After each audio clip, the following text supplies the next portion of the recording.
Ya, Anda menyaksikan dan menyimak VIP of Indonesia yang merupakan sajian podcast dari indonesia.id bersama saya Veronica Moniaga.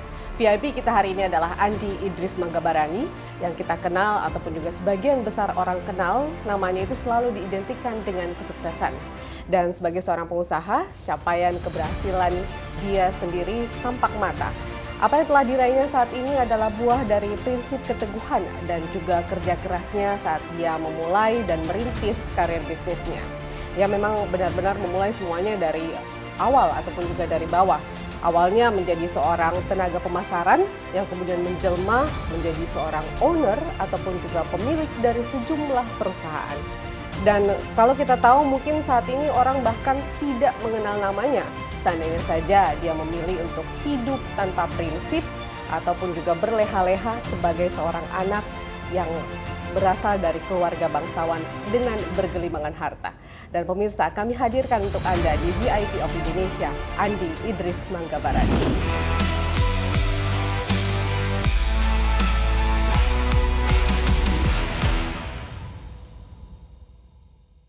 Halo Pak Idris, apa kabar Pak?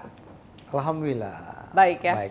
Baik banget saya lihat ini kok. Bapak santai banget ya. Saya pikir kadang pengusaha itu berjas gitu Pak. Ternyata bisa juga kaos polo ya Pak? Iya, bisa biasa santai. aja. Oke, inilah Idris Manggabarani. Kita akan kulik lebih banyak. Anda mengawali karir bisnis Anda sebagai seorang tenaga pemasaran atau biasa kita katakan mungkin marketing dan juga kontraktor. Begitu Pak, bagaimana ceritanya?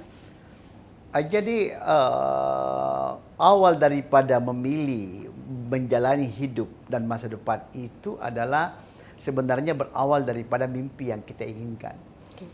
Jadi untuk bekerja itu mendapat tantangan dari keluarga. Apakah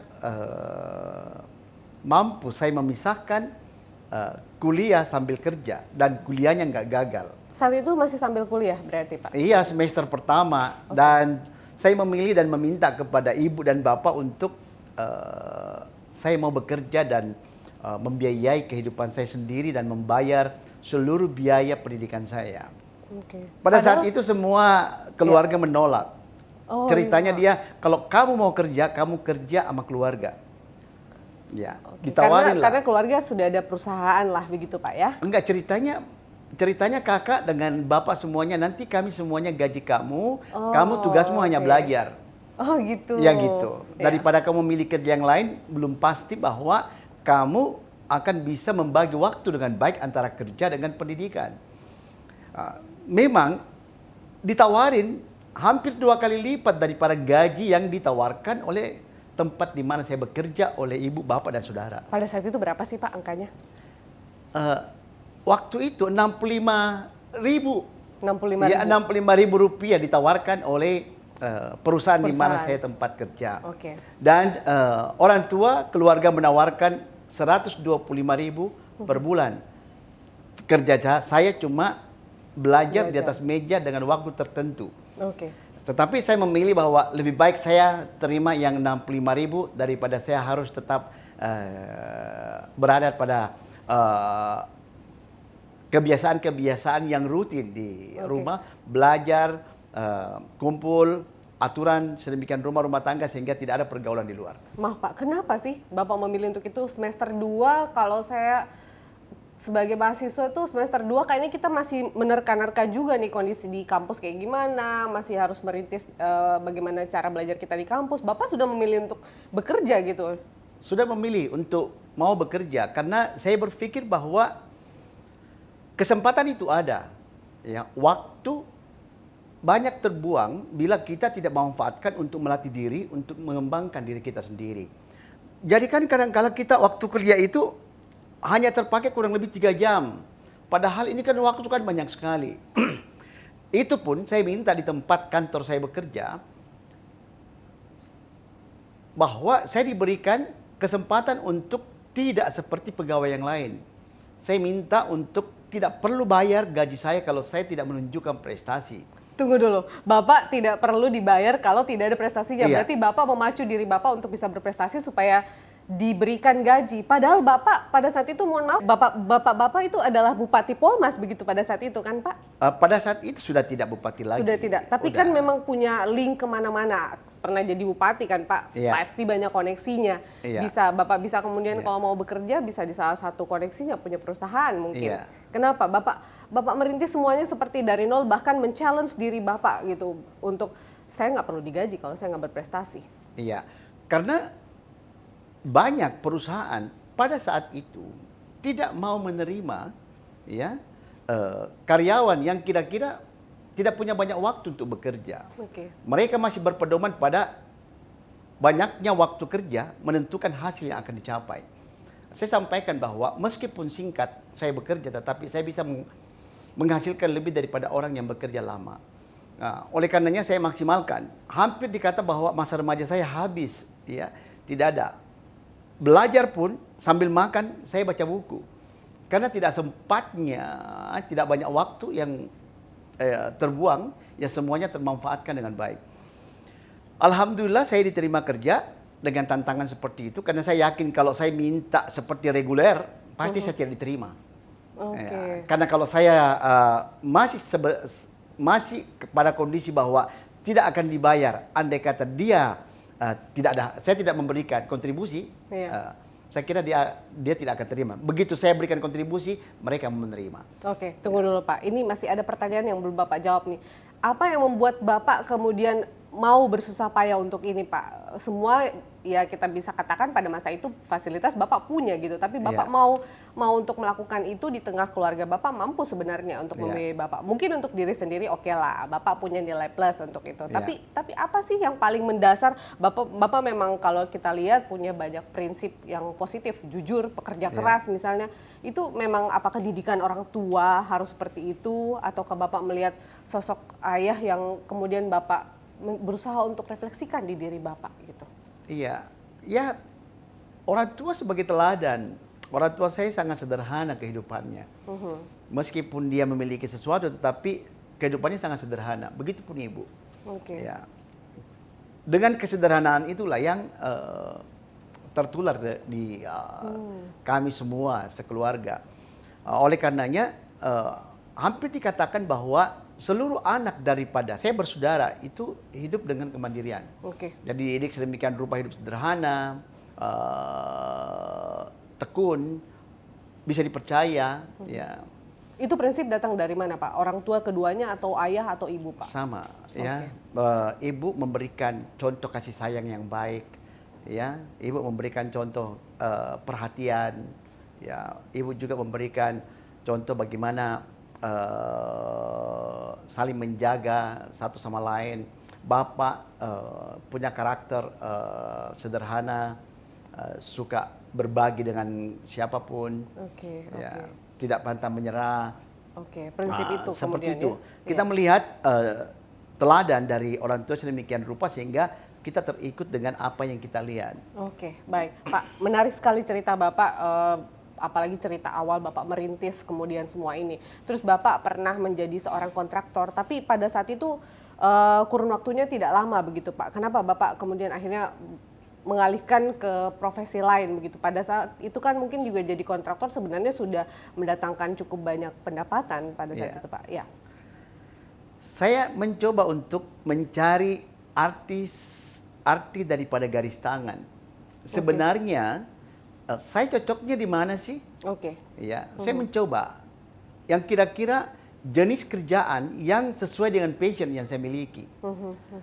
Kalau tidak senang dan tidak memberikan hasil yang maksimal, maka saya mencoba yang lain. Tapi Bapak bisa sebenarnya, karena kan saudara Bapak juga bisa membantu, kan mereka juga duduk di jabatan-jabatan strategis pada masa itu Pak. Justru di situ lagi maraknya namanya KKN ya. Saya mencoba untuk tidak bersentuhan bisnis dengan kebijakan dan kewenangan daripada saudara semua. Seluruh bisnis saya tidak ada sedikit pun bersentuhan, sehingga keberadaan saya, keberhasilan saya tidak disangkut pautkan dengan keberadaan saudara-saudara saya. Sehingga kecenderungan saudara saya terbebas dari kondisi bahwa bisnis saudaranya itu berhasil karena diberikan proyek dari saudaranya. Oh, oke. Sehingga bisa dengan nyaman saudara saya menyatakan bahwa saya bukan penganut KKN. Oke. Ya. Dan Bapak juga tidak mau bersinggungan dengan urusan-urusan seperti itu, Pak ya. Padahal meskipun orang juga sebenarnya tidak perlu tahu itu, Pak. Iya, sangat tidak. Saya Oke. mencoba untuk memberikan keleluasaan saudara saya untuk lebih nyaman dan tidak menjadi sorotan bahwa ada sesuatu keputusan yang diambil demi kepentingan keluarga. Oke. Nah, lantas pada masa itu, pada jabatan itu, apa kira-kira kontribusi saudara-saudara Bapak, khususnya yang di jabatan strategis itu untuk Bapak sendiri? Luar biasa, brand image daripada Ya. keluarga, mereka angkat sedemikian rupa. Oke. Mereka dianggap bahwa semuanya pejabat yang berhasil, pejabat yang mampu dipercaya, Ya.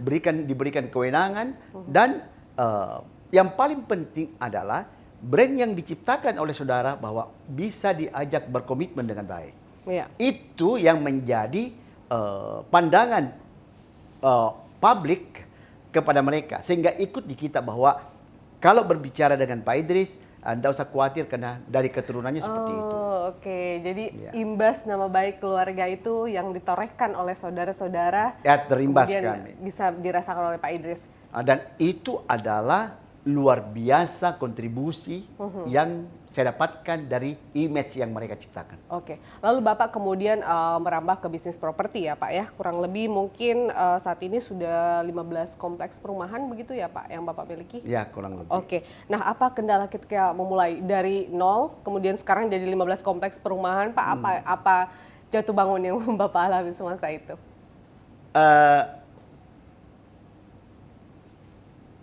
Bisnis properti ya sangat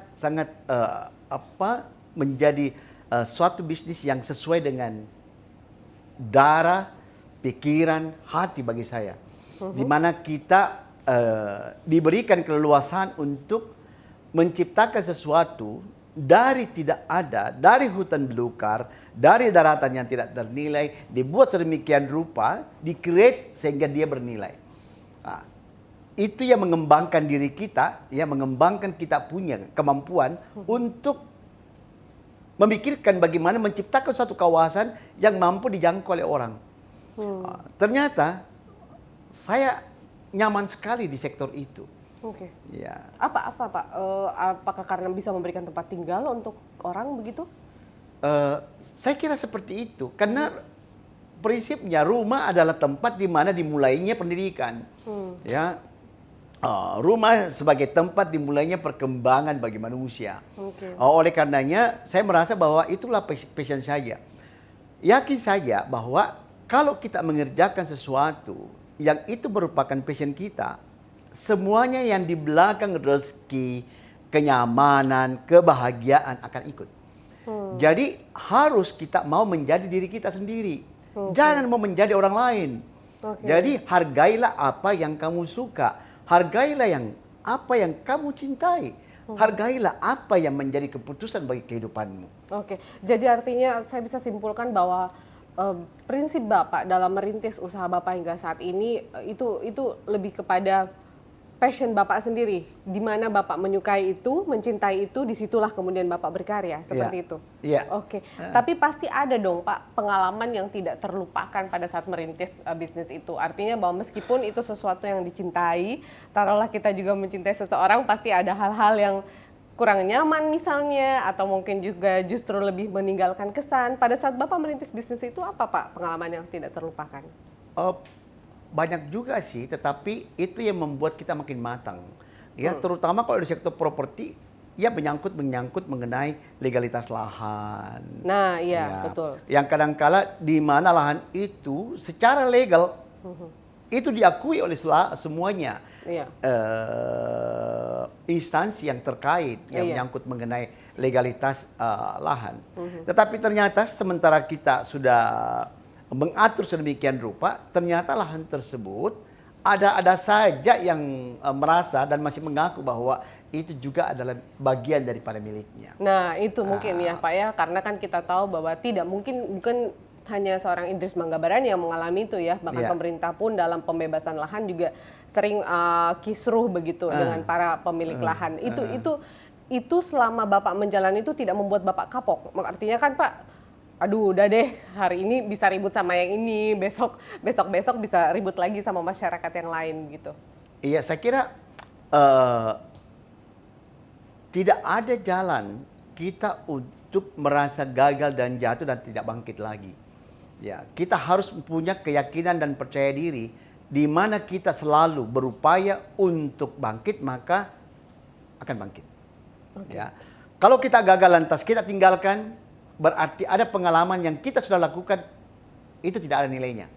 Padahal kegagalan itu adalah aset yang paling berharga bagi seorang pengusaha. Okay. Jangan pada saat sudah punya aset lantas ditinggalkan aset itu. Kegagalan itulah yang memperkaya pemikiran kita untuk bisa tumbuh. Oh, ternyata gagal saya karena ada yang saya tidak masukkan dalam aturan-aturan pembebasan lahan seperti ini. Maka kita tambahlah persyaratan. Okay. Kalau mau membeli terlepas daripada kemungkinan kita punya bisnis agak sedikit tidak bisa bangkit lagi, kolaps sama sekali, kita buat aturan bahwa kita mencoba untuk bayar, kuasai, berlahan, sampai benar-benar bahwa tidak ada lagi gugatan, baru kita bayar full. Seperti itu. Meskipun harganya kita angkat lebih tinggi daripada harga pada saat kita sebelumnya. Ya sebelumnya memang agak murah, tetapi kemungkinannya kalau kita bayar duluan, kemungkinan besar bila ada kendala itu repot bagi seorang pengembang. Oke, ini yang menarik loh Pak, stigma bahwa ternyata kegagalan itu adalah sebuah aset yang selama ini mungkin anak muda ataupun juga mungkin pengusaha selalu menganggap menjadi suatu pukulan bagi proses mereka dalam merintis karirnya. Apa yang kemudian membuat Bapak begitu begitu yakin bahwa kegagalan yang Bapak alami itu aset buat saya gitu? Artinya kan kadang kegagalan itu bisa jadi merupakan sebuah bisa kita katakan sebagai teguran misalnya Pak, bahwa kamu nggak bisa nih di bisnis ini. Pernah nggak sih Pak merasa kayak gitu bahwa ini bukan dunia saya ternyata? Iya, tadi saya katakan bahwa setelah kita merasa nyaman, kita merasa bahwa itu passion kita, gagal itu adalah mainan. Ya, gagal itu pelajaran yang membuat kita lebih kuat. Lebih mampu untuk mengatasi persoalan di hari-hari mendatang. Yang persoalannya kalau misalnya kita mengulangi kesalahan yang kita sudah alami sebelumnya. Oleh karenanya dengan kegagalan itu kita memperbarui dan berubah menjadi sesuatu yang kemungkinan gagalnya semakin tipis.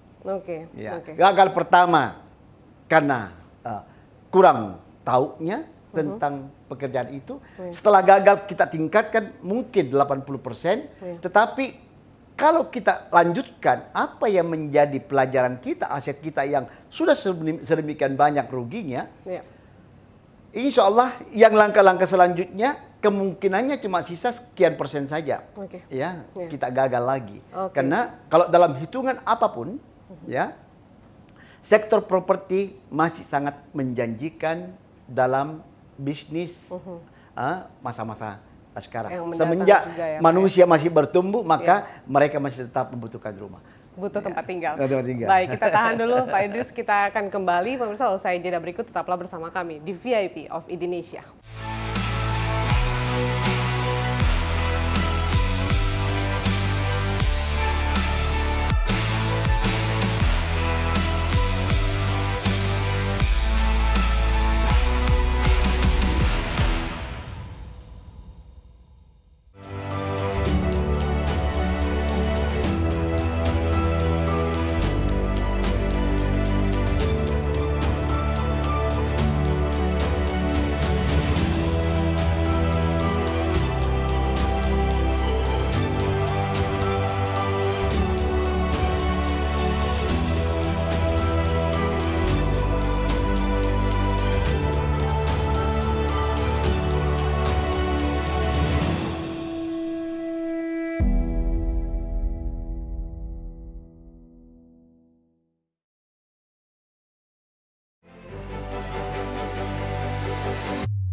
Anda kembali bersama kami di VIP of Indonesia. Kita masih bersama dengan Idris Manggabarani. Dan kita masih membahas tentang sejarah. Banyak hal sih sebenarnya Pak kalau kita berbicara tentang Bapak Andi Idris Manggabarani. Karena menjadi sebagai seorang Idris Manggabarani sekarang atau yang biasa orang sebut IMB, tentunya tidak seelok yang dilihat saat ini ya Pak. Benar tidak? Artinya banyak sejarah yang atau banyak pengalaman yang Bapak lalui.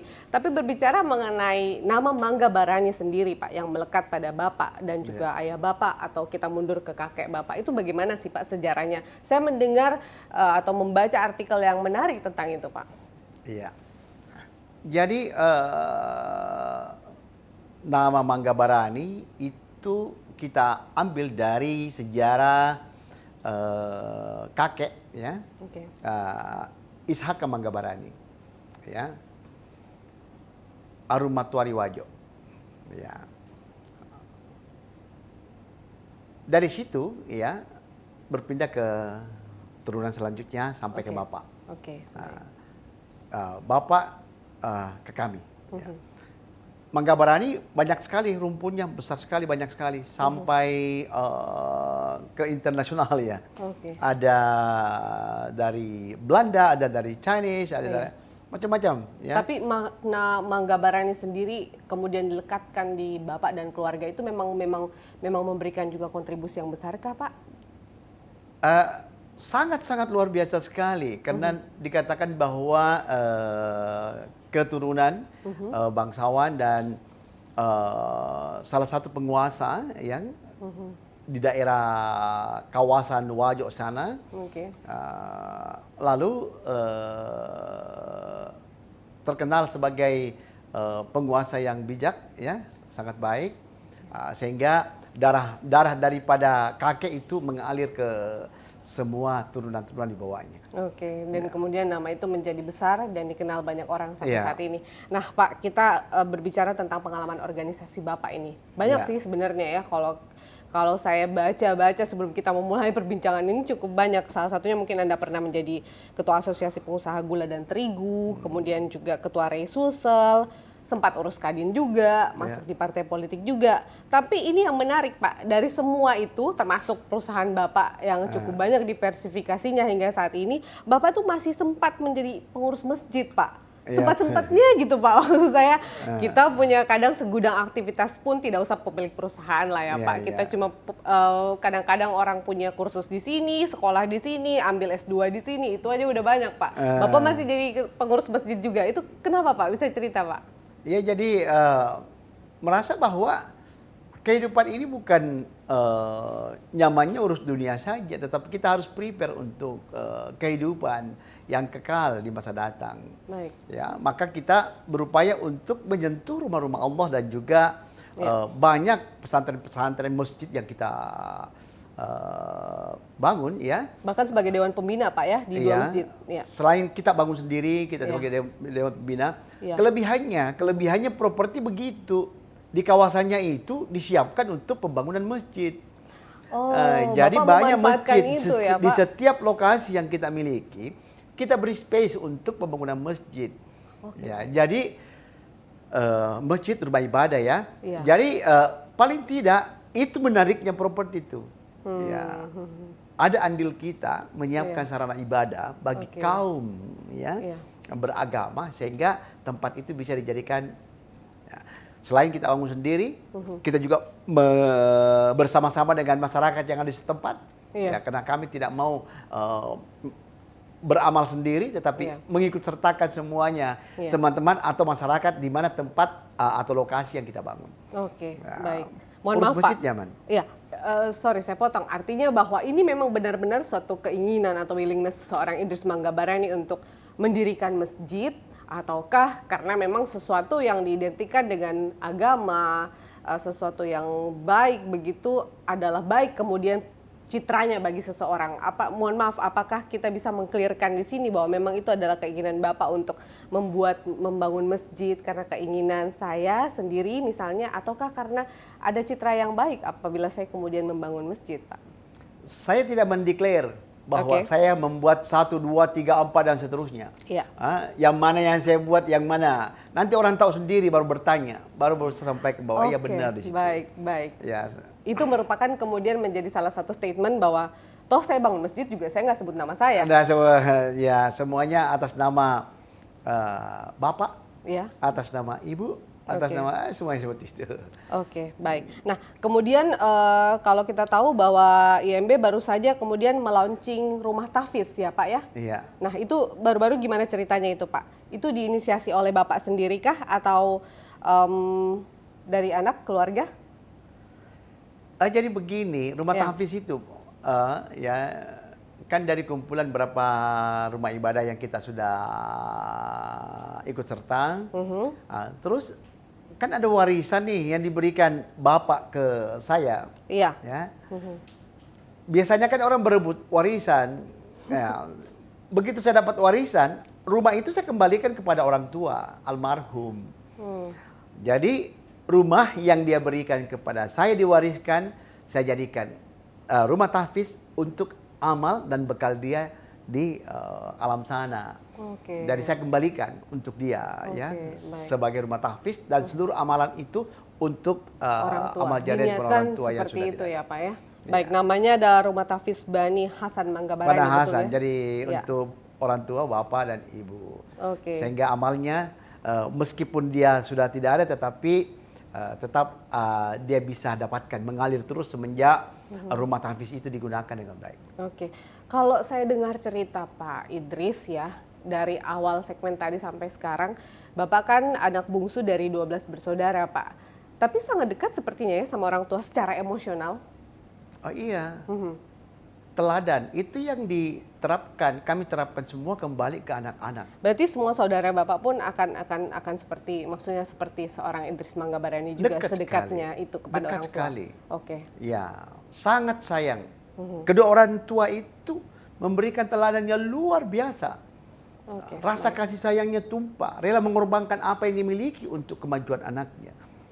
Ya, dia tidak memikirkan kepentingannya, malah dia sangat mengesampingkan kebutuhannya untuk demi bagaimana anak-anaknya bisa jadi. Oke, baik. Luar biasa, itu kedua orang tua tidak bisa terlupakan. Iya. Semuanya apa yang ada sama kami, itu adalah 80% kontribusi dari orang tua. Harusnya kita semua generasi muda juga memaknai hal seperti itu ya Pak ya, Iya. bahwa orang tua juga memang bekerja keras buat kita, kalaupun menegur itu sebenarnya semata-mata untuk Iya. kita sekarang begitu. Nah, kita beralih ke pendidikan karena saya tahu bahwa Bapak juga sangat concern kepada dunia pendidikan. Seberapa penting pendidikan di mata Anda, Pak? Oh, sangat penting sekali, ya, sangat penting sekali untuk menanamkan dasar daripada pengetahuan tentang seluruh apapun yang ada, ya, dalam kehidupan dunia ini, sehingga berdasarkan dasar itu kita yang mengembangkan sendiri telah selesai. Ya. Ya. Saya kira disiplinnya, ilmunya, ya. Di pendidikan itu kita diajarkan tentang bagaimana kita berhubungan dengan yang lain, toleransi dan sebagainya. Iya. Dan itu kita dapatkan dan itu yang kita terapkan dalam kehidupan masyarakat. Ya, artinya bahwa kalau ada teman-teman kita sebenarnya berpikir bahwa lebih baik saya kerja daripada melanjutkan pendidikan, itu salah ya Pak. Lebih baik kita memang tetap terus melanjutkan pendidikan. Bekerja sambil melanjutkan pendidikan. Oke. Itu yang tepatnya. Ya, selalu saya sampaikan bahwa anak-anakku, saudara-saudaraku yang lain, ya, yang kita hidup terlahir dari orang tua yang sangat sederhana, maka kita harus sebagai anak kita harus mengetahui tentang diri kita dan kondisi orang tua kita. Dengan cara adalah melibatkan diri agar orang tua kita tidak terbebani kehidupannya dengan bantuan apa yang kita bisa lakukan. Jangan pernah merasa hina, jangan pernah merasa malu apabila kita mengerjakan apa saja yang penting halal untuk kita bisa melanjutkan kehidupan dan pendidikan kita. Yang penting adalah niatnya membantu orang tua, membantu diri sendiri, dan melatih untuk mendapatkan keterampilan yang baik. Oke. Hidup tidak mudah. Ya. Hidup harus kerja keras. Ya. Hidup harus cerdas. Jadi oleh karenanya, tidak ada sesuatu pencapaian tanpa upaya yang maksimal. Oke. Ya, jadi Baik. kalau mau hidup lebih baik, ya kita harus mengetahui masing-masing diri kita start dari mana. Iya. Ya, mungkin anak-anak yang terlahir dari orang tua yang beruntung, ya, Iya. itu lebih mudah, ya, memulai sesuatu karena keberadaan daripada orang tuanya. Bagi kita yang terlahir dari orang tua yang sangat sederhana, maka tidak ada jalan lain kecuali ambil positive point atau nilai lebih untuk di kemudian hari, pada hari yang sama kita punya kelebihan daripada anak yang beruntung tidak kerja pada saat itu. Jadi kita harus menantang diri sebenarnya ya Pak ya, tidak Iya. kemudian menjalani kehidupan begitu saja. Tapi dengan menantang diri mungkin kehidupan lebih menarik Pak, karena kita bisa menjadi seseorang yang bermanfaat untuk orang lain.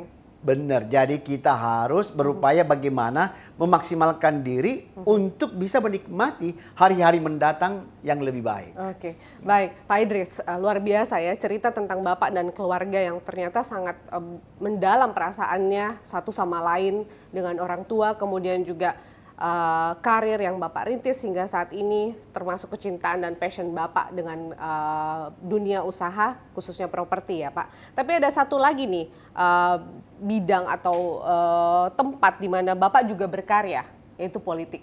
Ya. Bapak pernah di beberapa partai politik begitu, di Gerindra misalnya, terus juga di Demokrat. Apa arti politik bagi Bapak?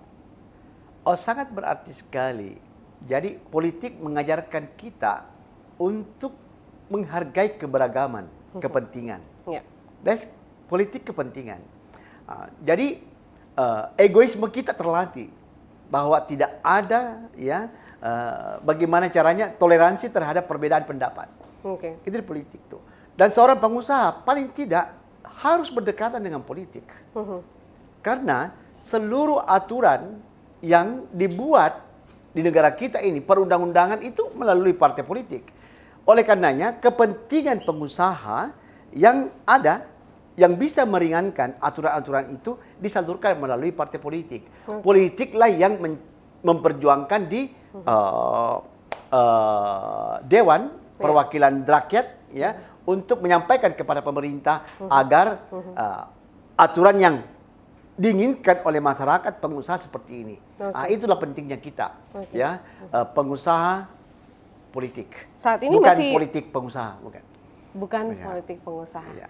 Saat ini masih kemudian berkiprah di dunia politik atau Bapak sudah, mohon maaf, kapok mungkin lebih bagus jadi pengusaha kah seorang Idris Manggabarani atau bagaimana Pak? Tidak ada, kata kapok hampir dikata tidak ada dalam kamus saya. Oke. Saya menikmati semua perjalanan hidup saya, Ya. bagaimanapun itu. Tantangan pun itu nyaman sekali. Semuanya saya sudah pernah alami. Ya. Saya ketua Dewan Penasehat Partai Gerindra Sulawesi Selatan. Ya. Ya, sekarang ini.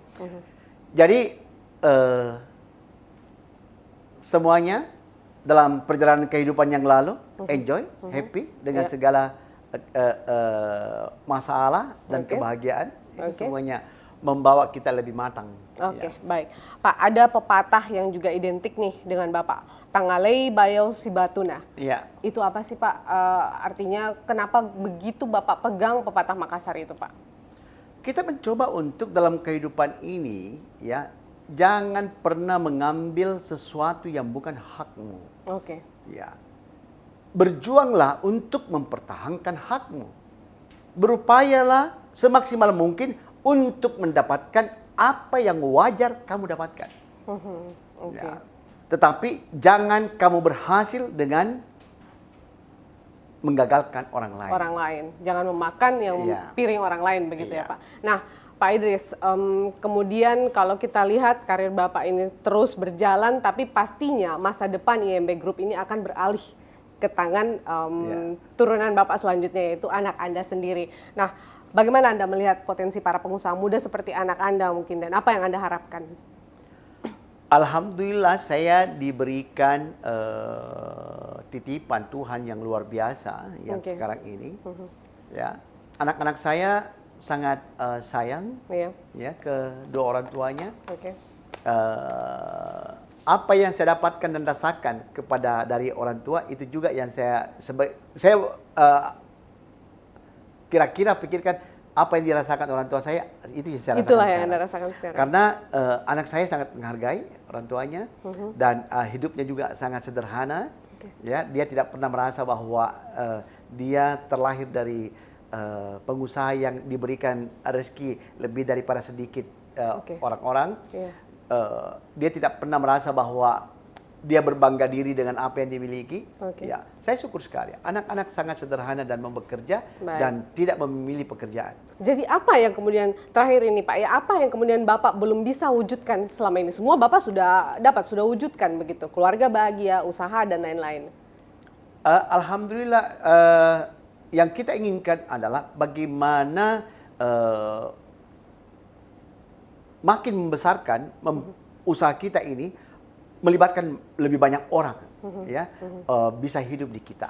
Bagi yang tidak mampu kita untuk menciptakan terus lapangan kerja, meskipun bisnis itu kita tahu bahwa tidak memberikan keuntungan. Kita mencoba mensubsidi, mengajar publik, mengajar orang untuk bagaimana mendapatkan sesuatu dengan cara berbuat. Tidak dengan memberikan, tetapi membuatkan lapangan kerja, mereka berbuat di situ, meskipun kita tahu bahwa bisnis itu tidak memberikan opportunity yang bagus. Bermanfaat dan menjadi inspirasi. Terima kasih Pak Andi Idris Manggabarani sudah bersama kami di VIP of Indonesia. Dan pemirsa, demikianlah episode VIP of Indonesia kali ini. Jangan lewatkan sajian-sajian episode selanjutnya. Anda bisa saksikan episode-episode kami di indonesia.id dan juga Anda bisa saksikan di youtube.com dengan nama VIP of Indonesia. Terima kasih atas kebersamaan Anda. Sampai jumpa.